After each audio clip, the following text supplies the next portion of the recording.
اعوذ باللہ من الشیطان الرجیم بسم اللہ الرحمن الرحیم الحمد للہ رب العالمین وصلی اللہ علی محمد وآلہ اجمعین اما بعد۔ ناظرین کرام، سلام علیکم ورحمۃ اللہ وبرکاتہ۔ ہماری گفتگو پچھلے جلسے میں اس سلسلے میں ہو رہی تھی کہ نبی اکرم نے اپنی زندگی میں 3 اہم خوابوں کو دیکھا تھا، جس کا تذکرہ قرآن کریم میں موجود ہے۔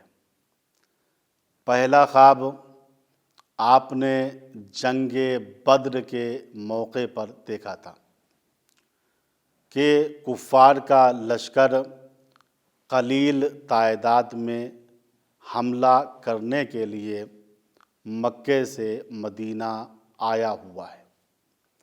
اس خواب کو آپ نے مسلمانوں سے بیان کیا اور مسلمان اس خوشی میں کہ لشکر کفار قلیل ہے، مختصر سا ہے، جہاد کے لیے اور اپنی دفاع کے لیے مدینے سے نکل پڑے۔ لیکن جب میدان جنگ میں آئے تو دیکھا کفار کی تعداد مسلمانوں سے تقریباً 3 گنا زیادہ ہے۔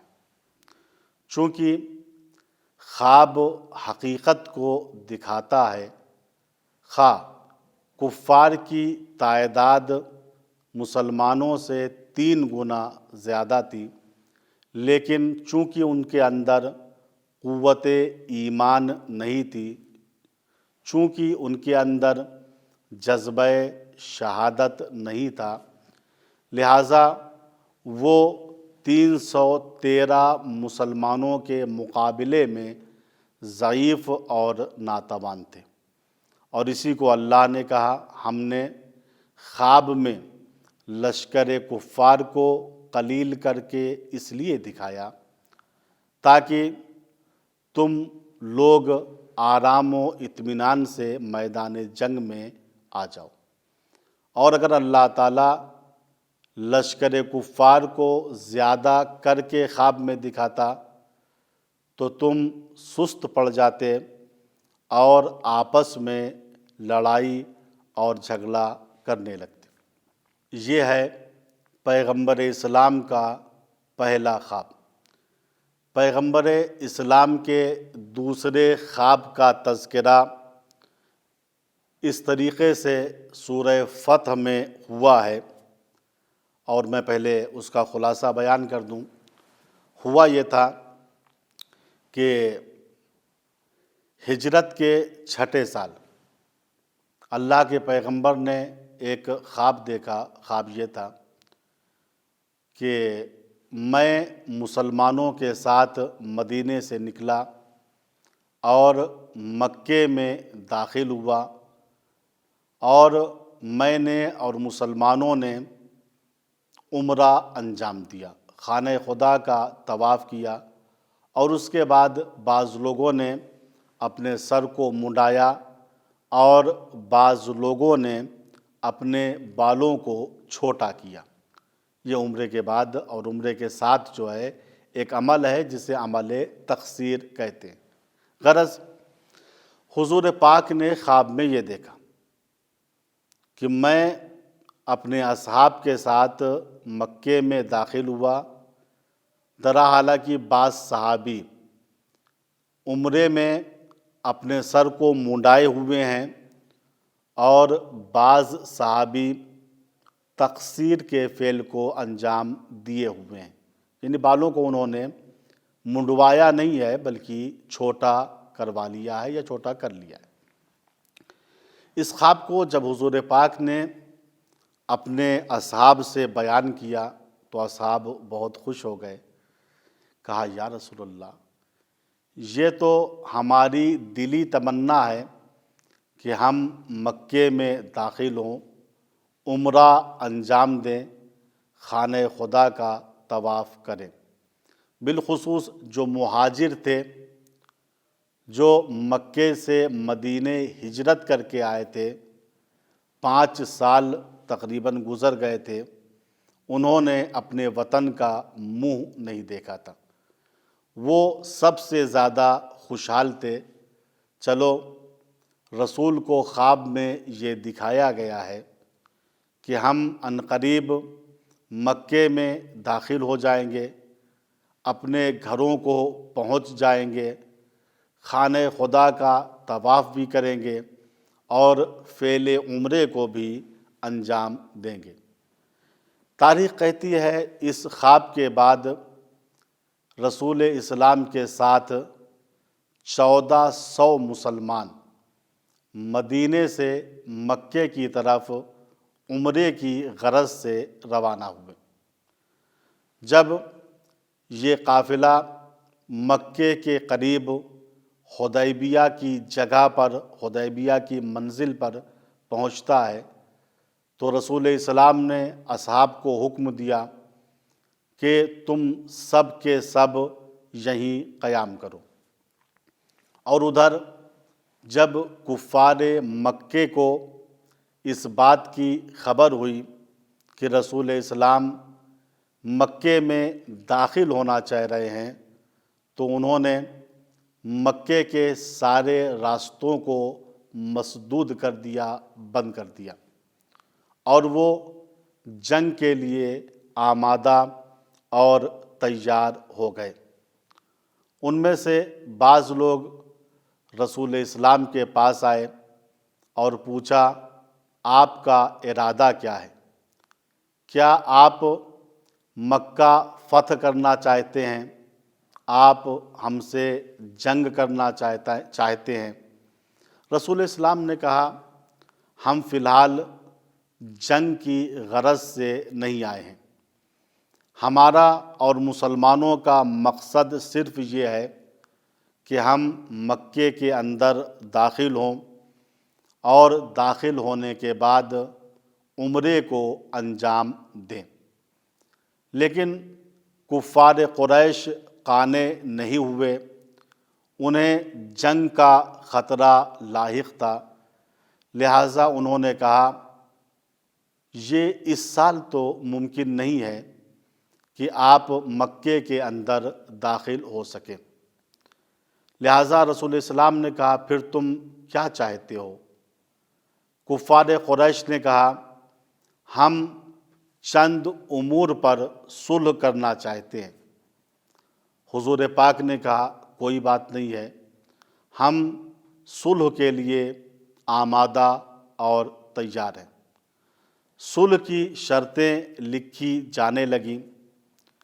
صلح کی پہلی شرط یہ تھی کہ رسول اسلام اور جو رسول اسلام کے ساتھ مسلمان ہیں اس سال مدینے واپس جائیں، مکے کے اندر داخل نہ ہوں، اور اگلے سال عمرہ کرنے کی غرض سے مکے کے اندر آئیں، اور اس وقت جتنے بھی مکے کے مشرکین ہیں 3 دن کے لیے مکے کو خالی کر دیں گے تاکہ مسلمانوں کو کفار قریش کی طرف سے کوئی خطرہ نہ ہو۔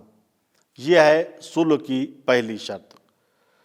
صلح کی دوسری شرط یہ تھی، جو مسلمان مکے میں رہ رہے ہیں وہ اپنے عقیدے کے اظہار میں آزاد ہیں، اسی طریقے سے وہ اپنے مراسم دینی کو، مراسم اسلامی کو آزادانہ طور پر انجام دے سکتے ہیں۔ اور صرف مسلمان ہی آزاد نہیں ہیں بلکہ جو مکے کے کفار ہیں وہ بھی بت پرستی آزادانہ طور پر کر سکتے ہیں، اور مسلمانوں کو حق نہیں ہے کہ وہ ان کو اذیت دیں۔ تو صلح کی دوسری شرط یہ تھی کہ مکے میں ہر آدمی اپنے مذہب پر عمل کرنے میں آزاد ہوگا، اگر وہ مسلمان ہے تو وہ آزادانہ طور پر نماز پڑھ سکتا ہے، اپنے عقیدہ توحید کو ظاہر کر سکتا ہے، اور اگر وہ کافر ہے تب بھی وہ اپنے عقیدے کے اظہار میں آزاد ہے، اور اس کو حق نہیں ہے کہ وہ مسلمانوں کو اذیت دے۔ شرط سوم اور تیسری شرط اس صلح کی یہ تھی، جو مسلمان مدینے سے مکے میں وارد ہوگا، کفار کا فریضہ یہ ہے کہ وہ اس مسلمان کی جان کی حفاظت کرے، اور اسی طریقے سے اس کے مال کی حفاظت کرے، اور بھی کچھ شرائط تھی۔ اور جب صلح نامہ لکھا جا چکا، رسول اسلام نے اس پر دستخط کر دیے۔ اسی طریقے سے کفار قریش کے جو سرغنہ حضرات تھے انہوں نے بھی اس پر دستخط کر دیا، اور رسول اسلام مدینہ واپسی کے لیے آمادہ ہوئے تو بعض مسلمان معاذ اللہ رسول کی رسالت میں شک کرنے لگے۔ یہ کیا، حضور پاک نے صلح کیوں کر لی؟ ہماری تعداد بہت زیادہ تھی، ہم مسلح تھے، ہم چاہتے تو کفار قریش کو ختم کر سکتے تھے۔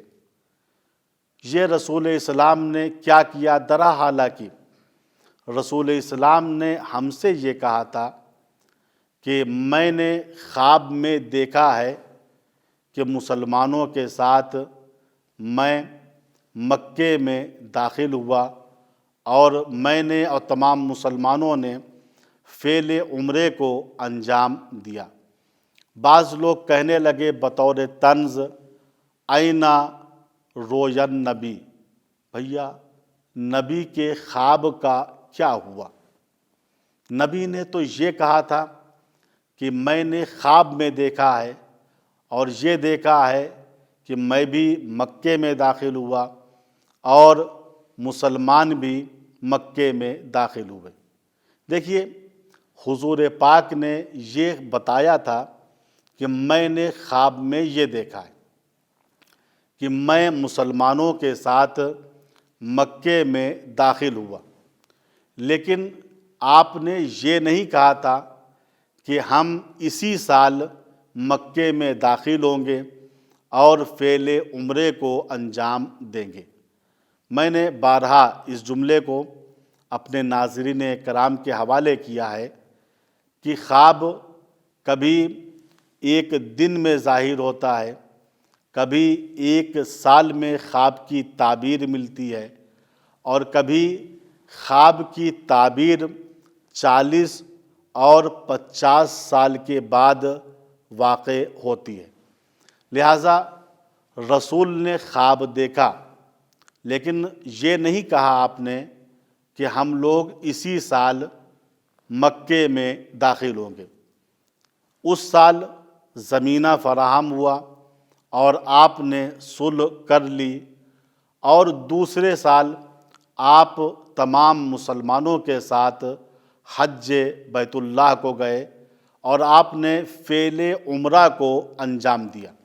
یعنی جو فعل عمرہ اللہ کے پیغمبر نے انجام دیا تھا اس سال انجام نہیں دیا، دوسرے سال 7ویں ہجری میں آپ جو ہے مکے کے اندر مسلمانوں کے ساتھ داخل ہوئے، اور مسلمانوں نے عمرہ کرنے کے بعد بعض نے حلق کیا، سر کو منڈایا، اور بعض نے تقصیر کیا، اور اس صلح کو اللہ تعالیٰ نے فتح مبین کہا ہے۔ مسلمان شک کر رہے تھے، بعض لوگ اس غلط فہمی میں پڑ گئے تھے کہ پتہ نہیں یہ رسول بھی ہیں یا نہیں ہیں، چونکہ ہمارے نظریے کے مطابق رسول کو اس وقت جنگ کرنی چاہیے تھی۔ آپ نے جنگ نہیں کی، آپ نے صلح فرما لیا۔ دیکھیے، جنگ کسی نہ کسی مقصد کے لیے ہوتی ہے۔ اسلام کا اصلی مقصد جنگ سے قیام امنیت ہے، یعنی معاشرے میں امنیت قائم ہو جائے، لوگوں کی جان بچی رہے، لوگوں کے اموال محفوظ رہے۔ چونکہ قرآن رسول سے یہ کہتا ہے اور امت مسلمہ کو مخاطب کرتے ہوئے اس طریقے سے خطاب کر رہا ہے، وَقَاتِلُوهُمْ حَتَّى لَا تَكُونَ فِتْنَةٌ، اے مسلمانوں اس وقت تک جہاد کرو جب تک کہ فتنہ ختم نہ ہو جائے، جب تک کہ امنیت قائم نہ ہو جائے۔ تو اسلامی ساری جنگیں جو واقع ہوئی ہیں وہ فتنوں کو ختم کرنے کے لیے ہیں، وہ جنگیں قیام امنیت کے لیے واقع ہوئی ہیں۔ اسلام میں جنگ کا اصلی مقصد ہے امنیت کا قائم کرنا۔ اگر امنیت جنگ کے ذریعے قائم ہوتی ہے تو جنگ کرنا ضروری ہو جاتا ہے، لیکن اگر قیام امنیت صلح کے ذریعے واقع ہو جائے تو قرآن کی نظر میں یہ سب سے بڑی کامیابی ہے۔ لہٰذا سورہ فتح نے رسول کو اس صلح کے بعد یہ بشارت دی، اے رسول مسلمانوں کے طنز پر آپ مت جائیے گا، انا فتحنا لک فتحا مبینا، اے رسول ہم نے آپ کو فتح مبین اور کھلی ہوئی کامیابی عطا فرمائی ہے۔ تو ناظرین کرام، یہ رسول اسلام کا خواب سورہ فتح میں اس طریقے سے بیان ہوا ہے، لقد صدق اللہ رسولہ الرؤیا بالحق، بتحقیق اللہ تعالیٰ نے رسول کے خواب کو سچ کر دکھایا۔ لَتَدْخُلُنَّ الْمَسْجِدَ الْحَرَامَ اِنشَاءَ اللَّهُ آمِنِينَ، تم ضرور مسجد الحرام جو مکے میں ہے اس کے اندر حالت امن میں داخل ہوگے، محلقین رؤوسکم ومقصرین، تم میں سے بعض وہ ہوں گے جن کے سر تراشے ہوئے ہوں گے، اور بعض وہ ہوں گے جنہوں نے اپنے بالوں کو چھوٹا کر رکھا ہوگا۔ لا تخافون، اور تم مکے میں اس طریقے سے داخل ہوگے کہ تمہارے اوپر کوئی خوف نہیں ہوگا، تمہارے دل میں کسی دشمن کا ڈر نہیں ہوگا۔ فَعَلِمَ مَا لَمْ تَعْلَمُوا، اللہ نے اس چیز کو جانا ہے جو چیز تم نہیں جانتے۔ زمانہ آئندہ کی بات تم نہیں جانتے ہو لیکن اللہ جانتا ہے۔ 6 ہجری میں صلح واقع ہوگی اور 7ویں ہجری میں تم مکے کے اندر داخل ہوگے۔ تو یہ رسول اسلام کا دوسرا خواب تھا جس کا تذکرہ قرآن کریم سورہ فتح کی 27ویں آیہ کریمہ میں کیا گیا۔ رسول اسلام کا ایک اہم خواب اور ہے جو آپ نے اپنی وفات کے چند ماہ پہلے دیکھا تھا۔ تاریخ کہتی ہے اس خواب کے بعد آپ کے چہرے پر مسکراہٹ نہیں دیکھی گئی۔ رسول اسلام نے عالم خواب میں یہ دیکھا کہ میری مسجد میں جو میرا منبر ہے اس کے اوپر کچھ بندر اچھل رہے ہیں۔ آپ بیدار ہوئے، بہت غمگین ہوئے، چونکہ دین کی راہ میں آپ نے بہت زحمتیں اٹھائی تھیں، دین کی راہ میں آپ کو اتنا اذیت کیا گیا تھا، اتنا مصیبتوں میں ڈالا گیا تھا کہ خود آپ نے فرمایا ما اوذی نبی مثل ما اوذیت، جتنا مجھ کو اذیت دیا گیا ہے، پریشان کیا گیا ہے، ستایا گیا ہے، اتنا کسی نبی کو دین کی راہ میں ستایا نہیں گیا۔ آپ جس منبر پہ بیٹھ کر لوگوں کو واعظ و نصیحت کرتے تھے، لوگوں کو جنت و جہنم کی بشارت اور تحذیر کرتے تھے، اسی منبر پہ آپ نے دیکھا میرے بعد کچھ بندر اچھل رہے ہیں۔ میں نے اے ناظرین کرام آپ کی خدمت میں یہ بات بھی بیان کی تھی کہ خواب چونکہ حقیقت کو دکھاتا ہے، عالم خواب میں جو ہم نے بندر دیکھا اس سے مراد دنیاوی بندر نہیں ہے، اس سے مراد وہ شخص ہے جس کا جسم انسان جیسا ہے لیکن روح مسخ ہو کر بندر ہو گئی ہے۔ تو رسول اپنے خواب کو بہتر جانتے تھے کہ میرے بعد کیا چیز واقع ہونے والی ہے، لہٰذا اس خواب کے بعد اللہ کے پیغمبر ہمیشہ محزون رہتے تھے، ہمیشہ غمگین رہتے تھے۔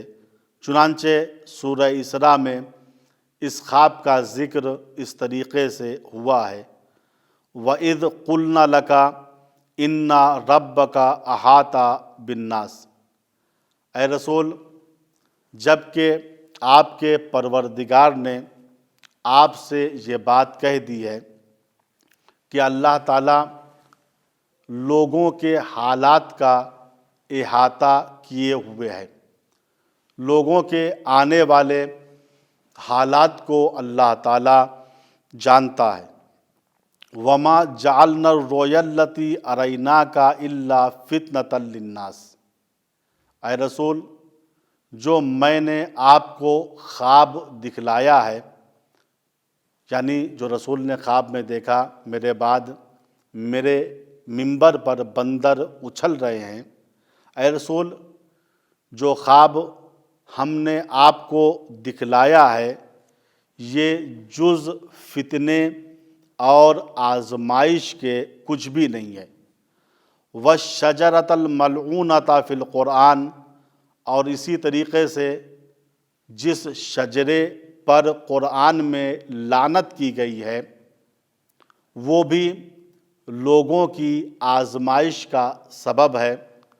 وَنُخَوِّفُهُمْ، ہم لوگوں کو ڈرا رہے ہیں کہ رسول کے بعد کیا حالات آ رہے ہیں، لیکن اس کے باوجود فَمَا يَزِيدُهُمْ إِلَّا طُغْيَانًا كَبِيرًا، جز طغیان کے، جز سرکشی کے ان کے اندر کسی چیز کا اضافہ نہیں ہو رہا ہے۔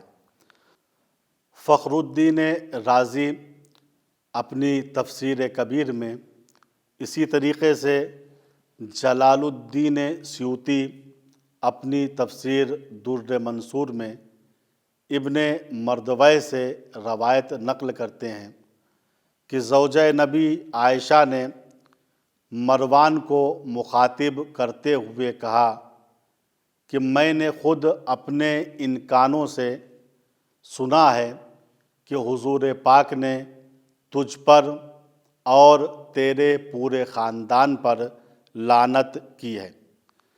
اسی طریقے سے صاحب کنز العمال نے صحابی پیغمبر ابن مسعود سے نقل کیا ہے، آپ فرماتے ہیں اِنَّ لِكُلِّ دِینٍ آفہ، ہر دین کے لیے ایک آفت اور ایک مصیبت ہوتی ہے۔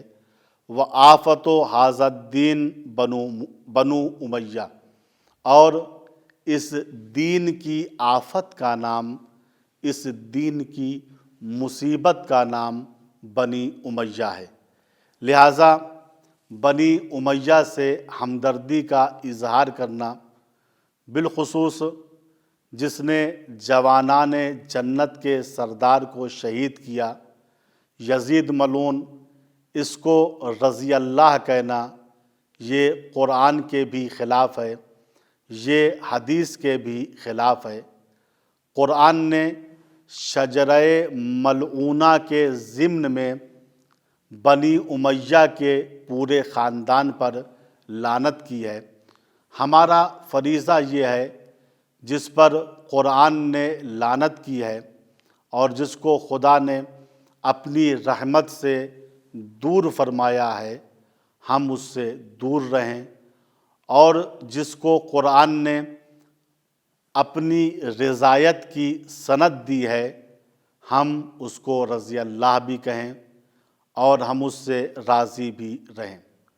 تو ناظرین کرام، یہ رسول اسلام کے 3 خواب ہیں اور بڑے اہم خواب ہیں۔ پہلا خواب جنگ بدر کے موقع پر آپ نے دیکھا۔ دوسرا خواب آپ نے 6 ہجری میں دیکھا کہ میں مسلمانوں کے ساتھ مکے میں عمرے کے لیے داخل ہوا ہوں۔ اور تیسرا خواب آپ نے اپنی وفات کے چند ماہ قبل دیکھا، جس کے بعد آپ کے چہرے پر مسکراہٹ نہیں دیکھی گئی۔ تو قرآنی ان 3 خوابوں سے یہ بات ظاہر ہو جاتی ہے اور یہ بات ثابت ہو جاتی ہے کہ خواب کوئی معمولی چیز نہیں ہے۔ خواب ایک میسج ہوتا ہے جو آنے والے حادثات سے ہم کو باخبر کرتا ہے۔ خواب ہم کو بتاتا ہے کہ آنے والے زمانے میں کون سی نعمت ہم کو ملنے والی ہے اور آنے والے زمانے میں کون سی مصیبت ہم پر پڑنے والی ہے۔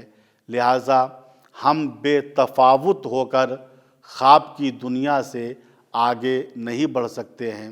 ہم خداوند متعال سے دعا کرتے ہیں، خدایا ہمارے اکثر خوابوں کو سچا فرما، خدایا ہمارے گناہوں کو بخش دے تاکہ ہم سچے خواب زیادہ سے زیادہ دیکھ سکیں۔